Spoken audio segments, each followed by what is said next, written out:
बिस्मिल्लाहिर्रहमानिर्रहीम। अस्सलाम वालेकुम नाज़रीन, प्रोग्राम में खुश आमदीद। मैं हूं हैदर हयात खान। दो तीन बड़ी अहम चीज़ें हैं जिनको आज के इस प्रोग्राम में डिस्कस करेंगे। एक तो भारत का advanced medium medium advanced medium combat aircraft M का, जो अभी उन्होंने प्रोटोटाइप के लिए तकरीबन पौने 3 अरब इसके लिए मुख्तस किए, $3.25। लेकिन प्रोजेक्ट के आगाज से ही भारत से खुद इसके ऊपर बड़ी तनकीद हो रही है। जनरल बख्शी और मेजर गौरव आर्या जैसे लोग इसके ऊपर बड़ी तनकीद कर रहे हैं। उसकी वजह क्या है, इस पर प्रोग्राम में गुफ्तगू करेंगे। फिर चाइना बड़ी तेजी से फिफ्थ जनरेशन फाइटर जेट्स की तरफ बढ़ रहा है, और अभी कुछ इंडियन रिपोर्ट्स के मुताबिक 550 से जायद फिफ्थ जनरेशन एयरक्राफ्ट जो हैं वो चाइना की फिजाइया के पास है, जिनमें तकरीबन 500 के करीब J-20 और 50+ J-35 फाइटर जेट्स हैं। भारत इसको अपने लिए बहुत बड़ा खतरा महसूस कर रहा है।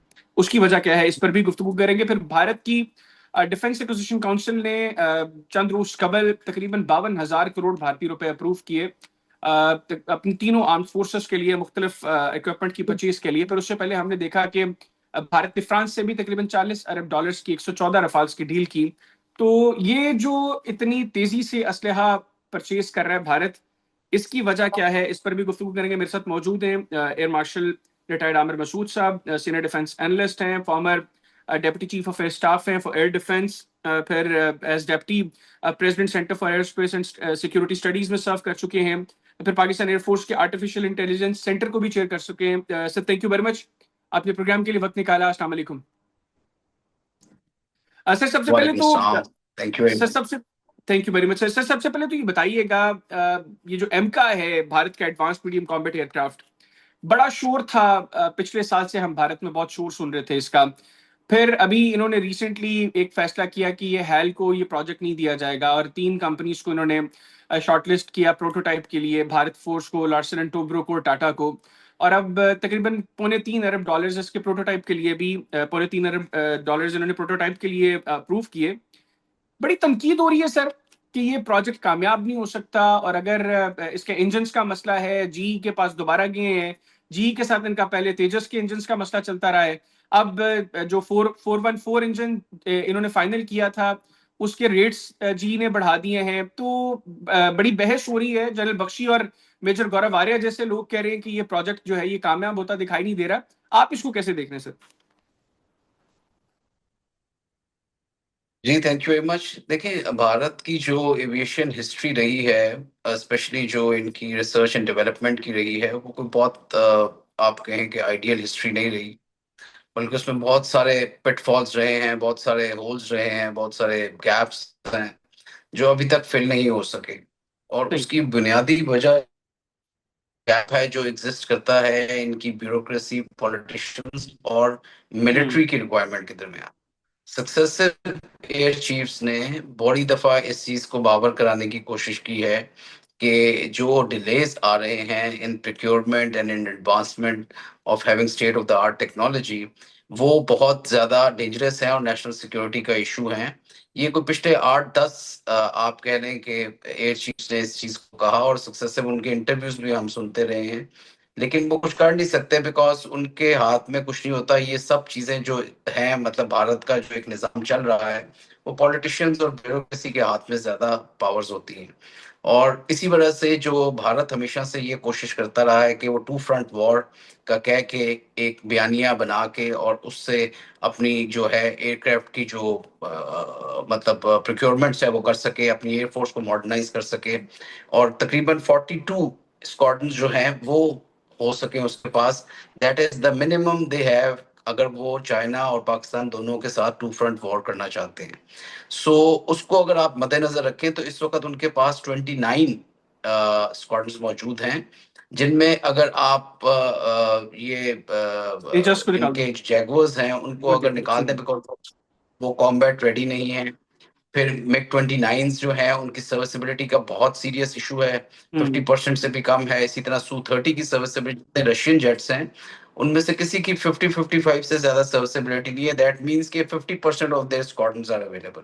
बिल्कुल सो सही। रहता है कि अगर आप कहें तो ये जो जैगुअर्स जो राफेल्स हैं वही रह जाते हैं, और कुछ स्क्वाड्रन्स Su-30 के और इसी तरह मिराज 2000 जो है वो भी बहुत इस वक्त उनको इश्यूज हैं उनके अंदर काफी सारे। सो ये एक एयरफोर्स जो है वो अगर आप देखें तो पाकिस्तान के एयरफोर्स का मुकाबला नहीं कर सकती, और जो हमने सक्सेसिव जंगों में भी देखा, तो ये बड़ा मुश्किल होगा कि ये टू फ्रंट वॉर करें। तो चाइना के साथ ये सोचना कि वो कोई एरियल वॉरफेयर लड़ सकेंगे और किसी तरह कंट्रोल ऑफ एयर हासिल कर सकेंगे, तो उनको जरूर अपना पिछला जो है माजी पाकिस्तान के साथ देख लेना चाहिए। और चाइना के पास बहुत मॉडर्न एयरक्राफ्ट इस वक्त में भी जिक्र किया, तो वो मेरा नहीं ख्याल कि कोई आने वाले 10 15 20 सालों में भी कोई ऐसी सिचुएशन आएगी कि इंडिया जो है वो किसी तरह से भी तैयार होगा कि वो चाइना के साथ कर सके, या कभी टू फ्रंट वॉर का वो सोच भी सके, क्योंकि एक बहुत गैप एग्जिस्ट करता है। इनकी सक्सेसिव जो एक इनकी जो सुंदर जी थे इनके आर्मी चीफ, उन्होंने एक कोल्ड स्टार्ट की एक स्ट्रेटजी बनाने की कोशिश की थी एक दफा, कि उसमें हम जो है ब्लिट्सक्रीग की तरह जाके स्पेसेस जो है ऑक्यूपाई कर लेंगे जल्दी से, हमारी मोबिलाइजेशन बहुत अच्छी होगी। और उसमें एयरफोर्स का बड़ा किरदार था, क्योंकि ये वो उन्होंने कॉपी करने की कोशिश की थी ब्लिट्सक्रीग का कॉन्सेप्ट जो कि हिटलर ने दिया था दूसरी जंग अजीम में।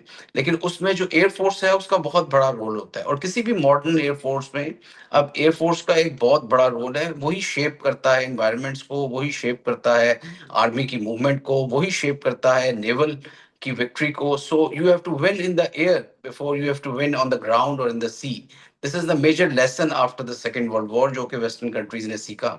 लेकिन इंडिया समहाउ द अदर, क्योंकि रशिया के कैंप में रहा था, तो वो इस लेसन पे बहुत ज्यादा अमल नहीं कर सका, या उस ज्यादा इस पे तवज्जो नहीं दी। अब कुछ सही। अरसे पहले जाके उन्होंने अमेरिकन टेक्नोलॉजीज वगैरह लेनी शुरू की हैं और ट्रेनिंग शुरू की है। तो मैं नहीं समझता कि ये आने वाले दिनों में कोई इतना बड़ा चेंज आ जाएगा, क्योंकि वो अभी राफेल्स और ले रहे हैं, जो उन्होंने 200 से ज्यादा का फिगर करना है राफेल्स का। तो ये जो मीडियम कॉम्बैट एयरक्राफ्ट है, इसकी बुनियाद कोई 5 साल से रखी गई, और इसका वजह यही थी कि ये जैगुआर्स का और ये जो मिग 21 हैं, इनका गैप जो है वो फिल कर सकेंगे, एंड सब्सिक्वेंटली मिग 29 का भी वो होता नजर नहीं आ रहा बहुत जल्दी, क्योंकि तेजास जो है अगर आप देखें पिछले 20 सालों से, तकरीबन JF-17 जब से हमारा शुरू हुआ था प्रोग्राम, तब से शुरू हुआ है। और उससे भी पहले आपने तक। देखा कि उसके सक्सेसिव क्रैशेस भी हुए, और उसको जी। पुलवामा पुलवामा और पहलगाम दोनों में इस्तेमाल नहीं किया गया। और उसके अलावा अभी तक उसे किसी कॉम्बैट एयर स्क्वाड्रन में नहीं डाला गया, यानी कि उसे कॉम्बैट वर्दी नहीं किया गया। सो ये शो करता है उनकी इंडस्ट्री की परफॉर्मेंस को, और हाल के ऊपर इसी वजह से उन्हें अब गवर्नमेंट को बहुत ज्यादा वो नहीं है कि वो उसको नया प्रोजेक्ट एक दे सके एमसीए का। और मेरा ख्याल में ये कुछ अरसा लगेगा इस प्रोजेक्ट को भी मेच्योर होने का।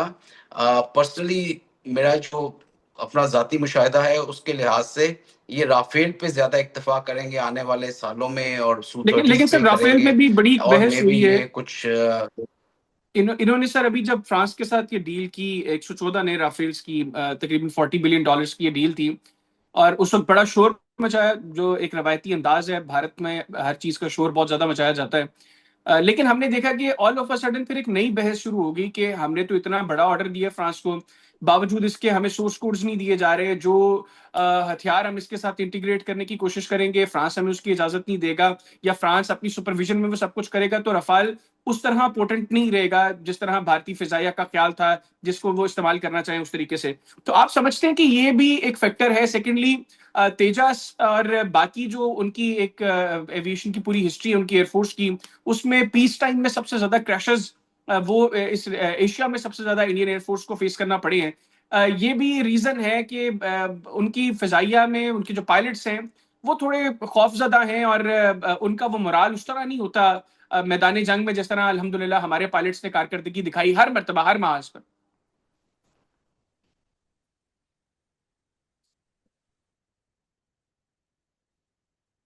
जी बिल्कुल, देखिए इंडियन वो कोई इतनी बुरी नहीं है, जो राफेल है और उसके साथ उसका पीवीआर मिसाइल जो है, फिर उसका ईडब्ल्यू जो स्वीट है स्पेक्ट्रा का, ये बहुत एक पोटेंट किस्म की टेक्नोलॉजी है जिसको हम नज़रअंदाज नहीं कर सकते। लेकिन उसमें बहुत सारा अवामिल और होते हैं, जब भी आप एयर कैंपेन करते हैं, या आपका जो स्कोर आता है या जो रिजल्ट्स आते हैं एयर कॉम्बैट में, उसमें सिर्फ टेक्नोलॉजी जो है वो आपकी ट्रेनिंग के गैप को फिल नहीं कर सकती। हम्म। टेक्नोलॉजी उस हद तक होती है जितनी आप उसको इस्तेमाल कर सकें और ऑप्टिमम तरीके से इस्तेमाल कर सकें। अगर आपकी टेक्नोलॉजी जो है वो 5th जनरेशन की है, लेकिन आपका कॉन्सेप्ट ऑफ ऑपरेशन और आपकी ट्रेनिंग का मयार जो है वो 3rd जनरेशन का है। तो that will give you the results of a 3rd generation air force. और इसी वजह से इंडिया पुलवामा में भी, पहलगाम में भी दोनों दफा अपने जहाजों को, अपनी टेक्नोलॉजी को उस तरीके से इस्तेमाल नहीं कर सकी, उस तरीके से इंटीग्रेट नहीं कर सकी, उस तरीके से डिसीजन मेकिंग नहीं हो सकी, और उस तरीके से सेंसर शूटर का जो है एक मिलाप जो है वो नहीं हो सका, और जिस तरह से पाकिस्तान फिजाइया ने किया और उनको आउटक्लास किया। तो ये बड़ी इंपॉर्टेंट चीज होती है कि आप अगर फ्रांस से डेफिनेटली राफेल, उसका जो इलेक्ट्रॉनिक स्वीट है, उसका जो वेपन सिस्टम है, उसकी जो एम्प्लॉयमेंट है, उसकी जो एजिलिटी है, उसकी जो ओवरऑल आप कहें एक बहुत इंपॉर्टेंट बात है इस वक्त दुनिया का, आप कहें one of the few of the best aircraft in the world. लेकिन अगर उसको उड़ाने वाला जो है, या उस तीर को चलाने वाला, या उस बंदूक को चलाने वाला जो एक एक पायलट है, उसके अंदर अगर वो तरबियत नहीं है, उसकी वो सलाहियत नहीं है, तो वो कभी भी नहीं उसको उस तरह से इस्तेमाल कर सकेगा जिस तरह उसे इस्तेमाल होना चाहिए। तो मैं समझता हूँ एक बड़ा गैप था जो नजर आया इन दोनों मार्कों में। और पिछली दफा जब उन्होंने कहा था कि हमारे पास अगर राफेल होंगे तो हम इससे बहुत फर्क डाल देंगे और हमारे रिजल्ट्स जो हैं बहुत डिफरेंट हो सकते हैं, वो ऐसा हो नहीं सका। तो मेरा ख्याल में ये आगे भी अब चाह रहे हैं कि और राफेल लें, और होपफुली मतलब उससे शायद कोई ये कोशिश करें कि अपने आप को बेहतर कर सकें। लेकिन ये चीजें जो हैं ये ओवर पीरियड ऑफ टाइम आती हैं। अगर आप हिस्टोरिकली भी देखें तो पाकिस्तान ने हमेशा एयरफोर्स के मैदान में या एयर पावर की एम्प्लॉयमेंट में इंडियंस को आउट क्लास किया है। और वो आज से अहमद। नहीं है, वो पिछले 3-4 दहाइयों से ऐसा होता रहा है। और वो चीजें इंस्टीट्यूशंस की वजह से होती है। हमारे हम्म। इंस्टीट्यूशंस एयरफोर्स के हमेशा से स्ट्रांग रहे हैं। उसमें किसी किस्म का जो है वो आप कहें कि मेरिट पे कॉम्प्रोमाइज नहीं होता, और बड़ा रुथलेस तरीके से ट्रेनिंग होती है। हालांकि जो चीजें हम एक्चुअल करते हैं जंग में, उससे ज्यादा सीवियर और डिमांडिंग तरीके से जो है वो किया जाता है, पायलट्स को भी, जो उनको कंट्रोल कर रहे होते हैं, डिफेंस कंट्रोलर्स को भी। सो उसमें वो नो मर्सी वाला चक्कर होता है। तो यही वजह है कि पाकिस्तानी आउट परफॉर्म किया है। और आइंदा आने वाले सालों में भी मुझे कोई ऐसी चीज नजर नहीं आ रही कि अनटिल कोई मेरेकल हैपन हो, और कोई ऐसा चीज हो कि जिससे वो अपने आप को बहुत ज्यादा इक्विप कर लें। मगर मैं पर्सनली दुश्मन को कभी भी नहीं समझता कि उसे कमजोर समझा जाए और कॉम्प्लेसेंसी होनी चाहिए। लेकिन इंडियंस ने जो हम समझते थे कि अपने आप को पुलवामा के बाद कुछ सबक सीखेंगे, कुछ लेसन सीखेंगे, कुछ मॉडर्नाइजेशन की तरफ आएंगे, कुछ इंटीग्रेशन की तरफ आएंगे, कुछ और चीजें होंगी जिससे उनकी परफॉर्मेंस बेहतर होगी, और राफेल के आने से शायद कोई चेंज आए, वो चेंज नजर नहीं आया। सही, बिल्कुल ठीक। तो आई होप के नेक्स्ट कोई सिस्टम आए उनके पास जिससे वो बेहतरी आ सके। बिल्कुल ठीक। अच्छा सर, आप चूंकि deputy chief of air staff रह चुके हैं डिफेंस के भी, भारत ने अभी दोबारा S-400 का एक नया स्क्वाड्रन भी उनका पहुंच चुका है, और 2 एडिशनल बैटरीज भी उन्होंने डिमांड की जब रिसेंटली रशियन प्रेसिडेंट ने भारत का दौरा किया। तो जो 2 स्क्वाड्रन्स रहते थे उसके अलावा उन्होंने 2 बैटरीज भी डिमांड की। डेफिनेटली वो बैटरीज वही थी जो हमने आदमपुर और भुज में डिप्लॉय की। लेकिन यहाँ पर भी एक बड़ी बहस हो रही है कि पाकिस्तान गालिबन चीन से HQ-19 एयर डिफेंस सिस्टम लेने जा रहा है। इस हवाले से सर आपके पास कोई इत्तलात हैं कि वो आ चुका है, आने वाला है, और HQ-19 एयर डिफेंस सिस्टम और S-400 इनका आपस में क्या कंपैरिजन कैसे है सर?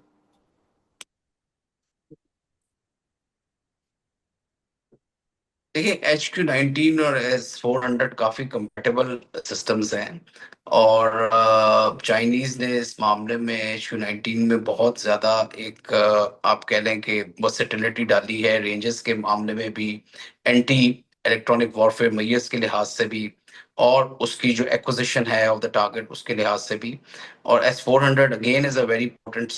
और मेरा ख्याल में ये वो टेक्नोलॉजीज हैं जो आपस में एक दूसरे का मुकाबला करती हैं। और मेरे ख्याल के पाकिस्तान है वो इस मामले में पीछे रहने की पीछे रहेगा, क्योंकि ये एक गैप है जो कि पाकिस्तान ने अपने आप में देखा भी और वो आगे महसूस भी करता है। क्योंकि इंडियंस ने जब एक मार खाई 7 वाली तारीख को, तो उसके बाद उन्होंने थ्रू आउट ड्रोन्स और ब्राह्मोस का सहारा लिया, और उसको एम्प्लॉय किया, which were used in hundreds of them. तो उनमें से कुछ जो है वो पाकिस्तान की एयर स्पेस के अंदर भी आए। और ये मतलब ऐसी टेक्नोलॉजी है जिसको डिफीट करना बहुत आसान नहीं होता, जिस तरह हमने ईरान और इसराइल की वॉर में देखा कि जी ईरान ने जब अपने मिसाइल मारे तो मतलब इवन जो उनका गोल्डन डोम था, इतना इतना पोटेंट इनका जो एयर डिफेंस सिस्टम है जिसके ऊपर लेयर्स ऑफ एयर डिफेंस है, उसके अंदर भी काफी सारे बैलिस्टिक मिसाइल स्पेशली ने पेनिट्रेट किया। और जी उसकी वजह यही होती है कि वो उनको ट्रैक करना और फिर उनको स्पेशली टर्मिनल स्टेज पे इंटरसेप्ट करना बड़ा मुश्किल होता है। उनकी स्पीड्स हाई होती है और मल्टीपल वॉरहेड्स भी इस्तेमाल होते हैं। तो उस लिहाज से पाकिस्तान जो है वो definitely state of the art air defence system की तरफ जाएगा। वो चाहे HQ-19 हो, चाहे यहाँ कोई और सिस्टम हो, but definitely HQ-19 is an available option जो कि चाइनीज ने डेवलप कर चुके हैं, उसको ऑपरेशनलाइज कर चुके हैं और उसको खुद इस्तेमाल कर रहे हैं। और ये एक तोड़ है कि आप जो इनके ब्रह्मोस मिसाइल्स हैं और इनके जो UAVs हैं उनको जो है न्यूट्रलाइज कर सकें और अपनी एयर डिपेंड कर सकें। बिल्कुल ठीक तो सर।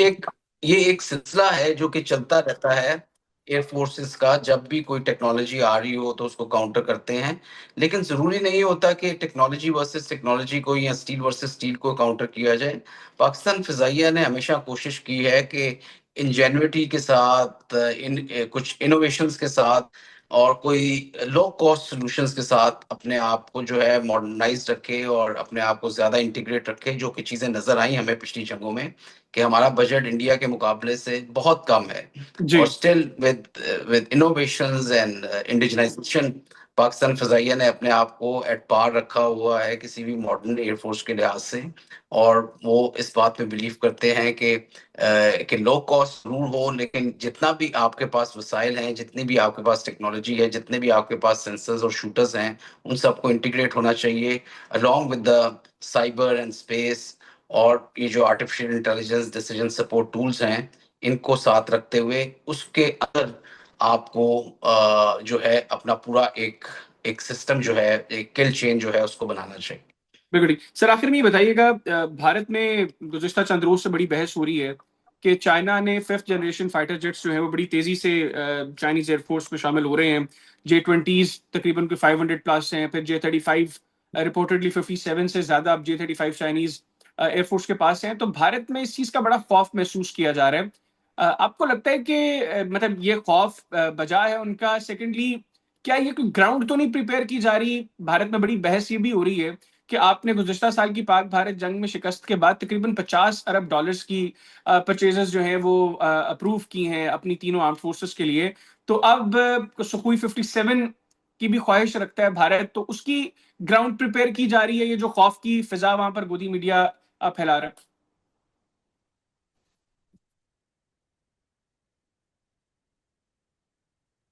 जी देखिए, एक तो कुछ हकीकत भी है कि भारत की जो एयरफोर्स है वो चाइना के मुकाबले में बहुत पीछे रह गई है। जिस तरह मैंने आपसे जिक्र किया कि जी उनके स्क्वाड्रन की स्ट्रेंथ और उनके जो ओवरऑल अगर जहाज़ों का देखा जाए, नंबर्स देखा जाए और टेक्नोलॉजी वाइज देखा जाए, तो डेफिनेटली चाइनीज जो है वो है, they have actually gone way ahead.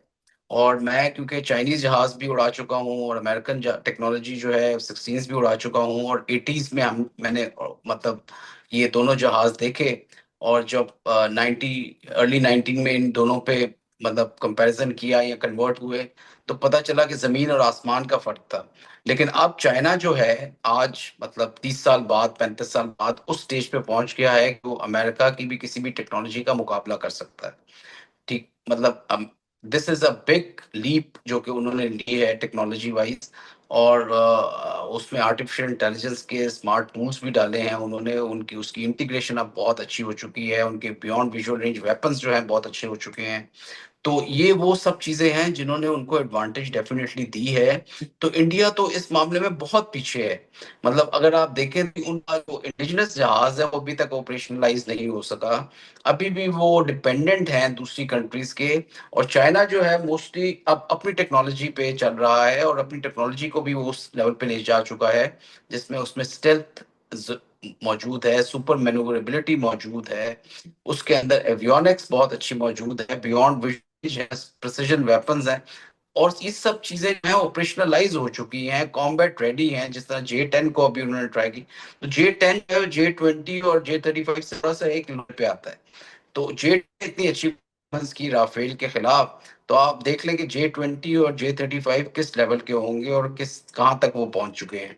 तो ये डेफिनेटली, अब वो तो compete कर रहे हैं अमेरिका वगैरह के साथ, तो इंडिया को तो they have to go a long way and they should definitely be concern about this thing. और ये भी मैं आपको बताता चलूं कि चाइना अब अपना इंजन बना रहा है जहाज का। ये बहुत रेयर होता है। सेकेंड वर्ल्ड वॉर में जो कंट्रीज थी जिनके पास इंजन की मोनोपोली थी, आज नहीं की मोनोपोली चल रही है। एक शाहजो नादिर कोई और मुल्क हो जिसने चाइना के अलावा अपना एविएशन का यानी कि इंजन बनाया हो और फाइटर जेट्स के लिए इंजन बनाया हो और रिलायबल इंजन बनाया हो, तो चाहे उन्होंने कहीं और से लिया या उसको जो भी किया, लेकिन अब उनकी टेक्नोलॉजी टोटल इंडिजिनाइज्ड है। अब वो अपनी रिसर्च एंड डेवलपमेंट से इनको बना रहे हैं इंजन्स को जो नए बन रहे हैं, चाहे वो जहाजों के इंजन्स हैं, चाहे वो ड्रोन्स के इंजन्स हैं। तो ये एक बड़ी आगे चुके हैं वो डेफिनेटली चाइनीज इस टेक्नोलॉजी में, एविएशन टेक्नोलॉजी में। और मैं समझता हूँ कि वो अब एक ऐसी एयरफोर्स है जिसके ऊपर अमेरिका को कंसर्न है, और वो देख रहा है उसे बड़ा क्लोजली कि किस लेवल की टेक्नोलॉजी उन्होंने हासिल कर ली है। तो इंडिया तो definitely they be concern, they are way behind Chinese. बिल्कुल ठीक। Thank you very much sir, आपने प्रोग्राम के लिए वक्त निकाला। फिर किसी दिन आपको तकलीफ देंगे। आपने चूंकि पाकिस्तान एयरफोर्स के आर्टिफिशियल इंटेलिजेंस सेंटर को भी चेयर किया है, तो अब मॉडर्न एयरफोर्सेस जो है उसमें आर्टिफिशियल इंटेलिजेंस का कितना की रोल है, तो इसके ऊपर आपके साथ फिर आपसे वक्त लेके आपको तकलीफ देंगे और अपने व्यूअर्स के लिए इस टॉपिक पर भी गुफ्तगू करेंगे। एक मरतबा फिर से बहुत शुक्रिया आपका, आपने वक्त निकाला। नाज़रीन, आज के प्रोग्राम से मुझे इजाजत दीजिए। उम्मीद करता हूँ आपको प्रोग्राम पसंद आया होगा। अपना फीडबैक जरूर दीजिएगा। अल्लाह हाफिज। पाकिस्तान हमेशा जिंदाबाद।